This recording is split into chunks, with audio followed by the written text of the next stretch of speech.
My family excuses my sister's mistreatment as just her personality. But I'm done always being the bigger person. Hi everyone. Today's story is one that might really surprise you.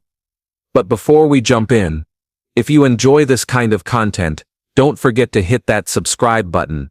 The channel's been a little quiet lately, and your support truly keeps it going.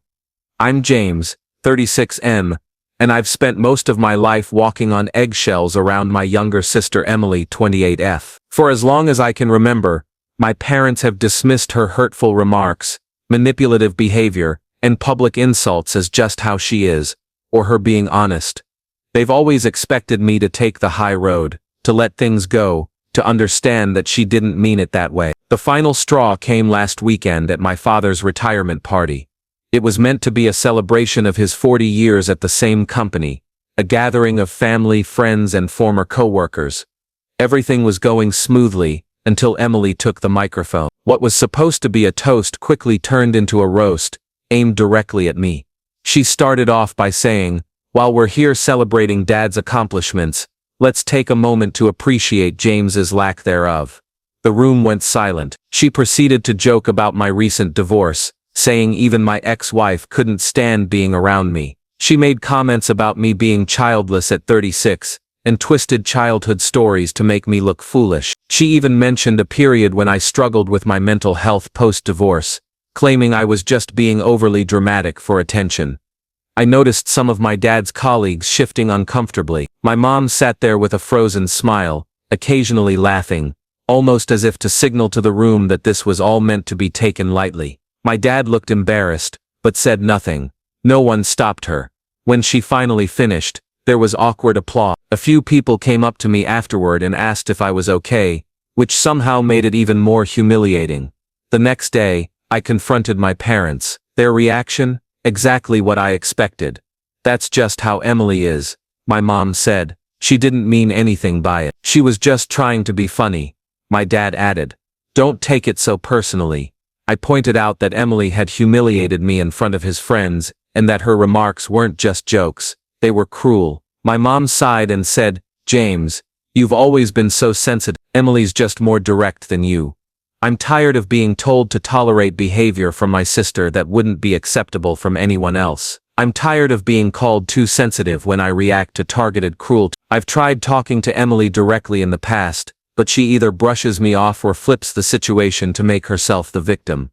At this point, I'm seriously considering stepping back from family events. I don't want to create distance or upset my parents, but I also don't believe I should keep being Emily's emotional punching bag. My girlfriend thinks I should clearly define my boundaries, but I worry that if I do, I'll be seen as the problem. Am I overreacting? How do I help my family see that Emily's behavior isn't just part of her personality, it's actually hurtful? Update. I tried setting boundaries. It's been 3 weeks since I first shared this story, and I wanted to update everyone on what's happened since. First, thank you to everyone who commented and shared their experiences. Reading your responses helped me realize I'm not alone in facing this kind of family dynamic. Based on your advice, I decided to set firm, respectful boundaries. I wrote an email to my parents and Emily explaining how I felt about the incident at the retirement party. I was careful to stay calm, avoid blaming language, and focus on how the experience made me feel. I wrote, "Emily's speech at Dad's retirement party crossed a line. Joking about my divorce and personal struggles in front of Dad's coworkers wasn't appropriate. Moving forward, I won't attend family events where I'm expected to be the target of jokes disguised as humor. I love you all, but I also need to be treated with respect." The responses came quickly. Emily replied first. Her message was long and defensive. She claimed I was being overly dramatic and couldn't take a joke. She insisted she was just trying to keep things light and said I was ruining the mood for everyone. She even accused me of being jealous of her outgoing nature. My mom's response was similar. She said she was disappointed in me for stirring up conflict, and insisted Emily didn't mean any harm. She asked me to apologize to Emily and said we should all just move on. My dad's reply surprised me a little. While he didn't take my side directly, he did admit that some of Emily's comments had been out of line. Still, he urged me to be the bigger person for the sake of family harmony. The real test came this past weekend at my niece's birthday party. My older brother's daughter. I decided to go because I didn't want to miss her special day, but I came prepared to enforce my boundaries. Sure enough, as soon as I arrived, Emily started in with the usual passive-aggressive jabs. She loudly asked if I was going to be able to handle a kid's party, or if I'd break down like last time. Instead of ignoring it or laughing it off like before. Update. The ultimatum, 2 months later. It's been 2 months since my last update, and things with my family have escalated more than I ever expected. First, thank you to everyone who's continued offering support and advice. It truly means a lot. After my niece's birthday party, I continued enforcing my boundaries with Emily. When she made cutting remarks, I calmly told her they were inappropriate or simply walked away. That led to a few shorter visits, and even some early exits from family gatherings, when her behavior didn't stop. My parents haven't been thrilled with this shift. Their frustration has been building. Last week, they invited me to dinner, just the three of us. I should have realized it was going to be an intervention, but I went anyway, holding out hope for a real conversation. As soon as I sat down, my mother started, "James, this has gone on long enough. You're tearing the family apart with your grudge against Emily." I stayed calm and explained again that I wasn't holding a grudge. I was just refusing to accept disrespect. "I'm not asking Emily to change who she is," I said. "I'm just asking her not to make hurtful comments about me." My father, who had been quiet until that point, finally spoke. "Son, your mother and I have talked, and we think you owe Emily an apology." I was stunned. "An apology? For what?" "For embarrassing her at the party," my mom chimed in, "and for all these emails and messages where you're setting rules about how she can talk to you. She's your sister, James. This is how siblings relate." I reminded them that Emily had humiliated me at the retirement party, and that my messages had been calm, respectful, and clear about what kind of behavior I wouldn't tolerate anymore. Then my dad said something that really hit me. "James, you know Emily has always been sensitive. She acts tough, but your rejection is really hurting her. She called your mother crying the other day." This was a pattern I knew too well. Emily acts cruelly, then flips the situation to become the victim when held accountable. I gently pointed that out, but they wouldn't hear. Finally, my mom said, "Here's the bottom line. We need this to stop. We're giving you an ultimatum. Either you apologize to Emily and stop this boundary nonsense, or we're excluding you from next month's family vacation. We can't have this tension ruining everyone's time." Our annual family vacation is a long-standing tradition, and while Emily often targets me during those trips, I've still enjoyed time with my extended family, especially my brother's kids. I looked at them and said, "Let me get this straight. Emily publicly humiliates me, continues making cruel remarks even after I ask her to stop, and I'm the one who has to apologize."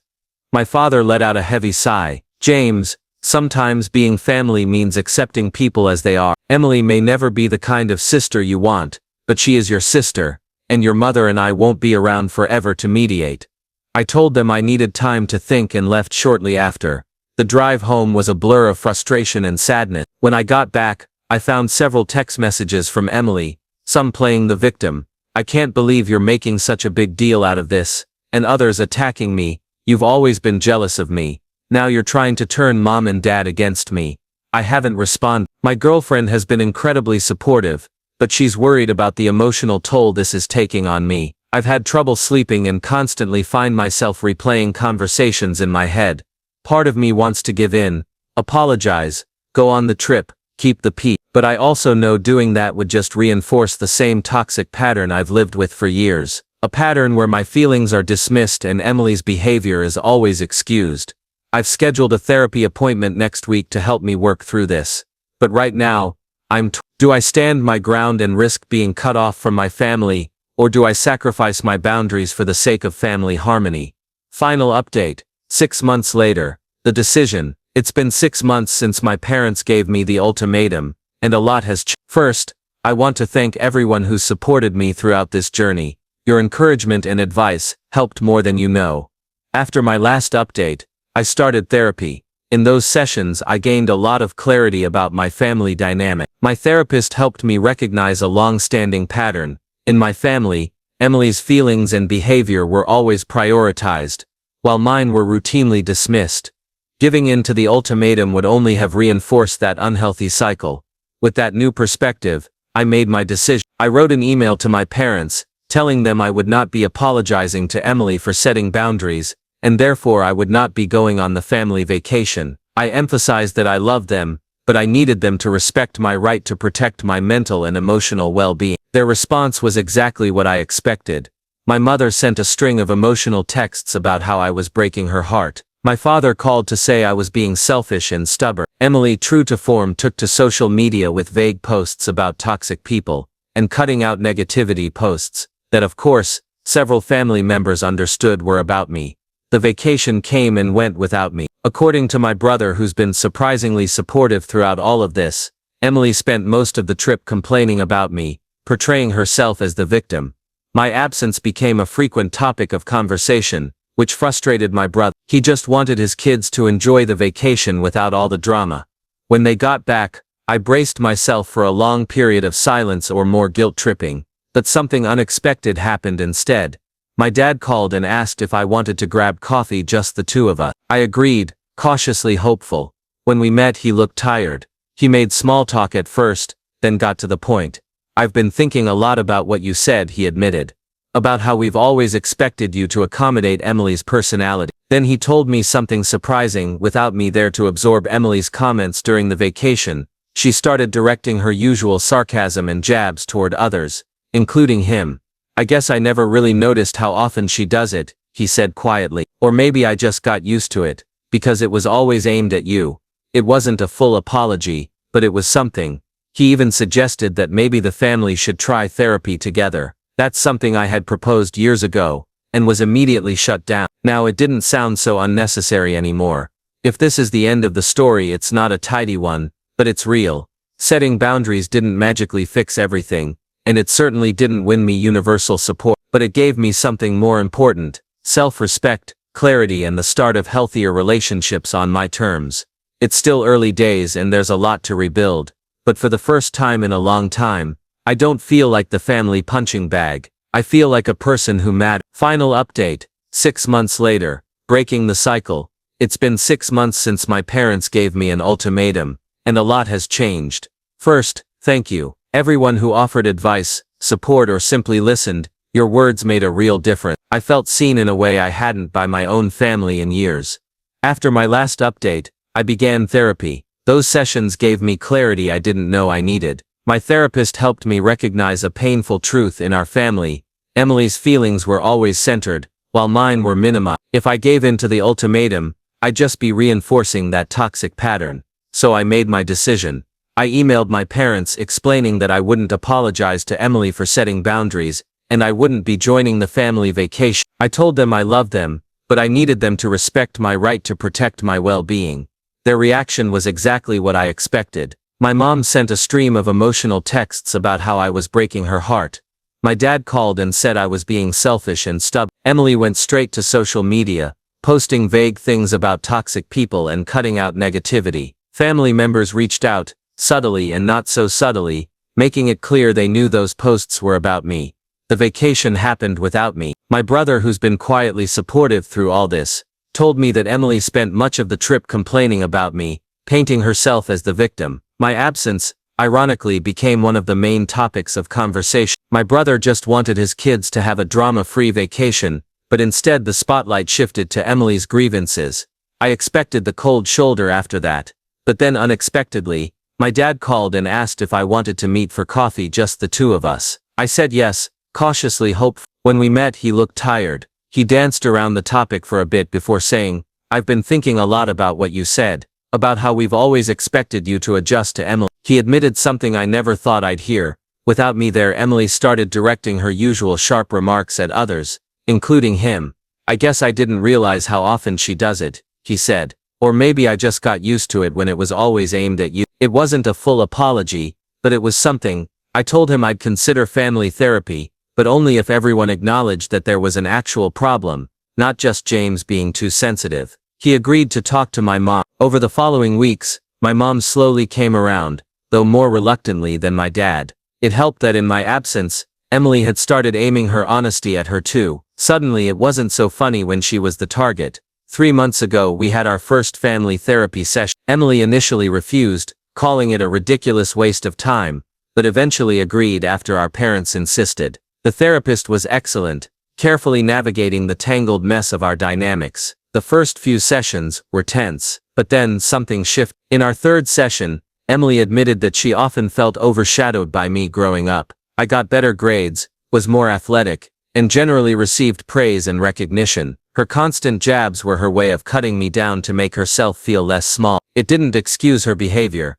but it gave it context. I understood more. I also took responsibility for my part. I admitted I had often been too passive, letting resentment build instead of addressing things head-on. The therapist helped us all see how we'd contributed to the family system, each in our own way. My parents had the hardest reckoning of all. They had to face how their permissiveness with Emily and their higher expectations of me created a deeply unfair dynamic. In one session, my mother tearfully admitted she had always favored Emily because she saw her own insecurities in her daughter. She assumed my confidence meant I didn't need as much support.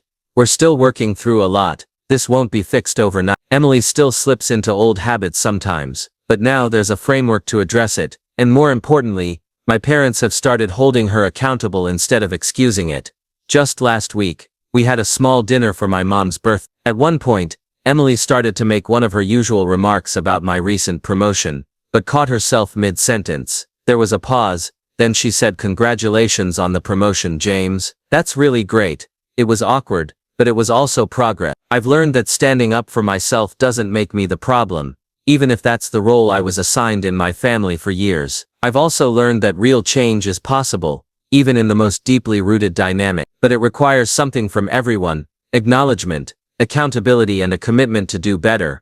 My relationship with my family is still a work in progress, but for the first time, it actually feels like progress, not just going through the motion. And most importantly, I no longer feel like I have to shrink myself just to keep the peace. Thank you all for helping me find the courage to break this cycle. I truly couldn't have done it without your support.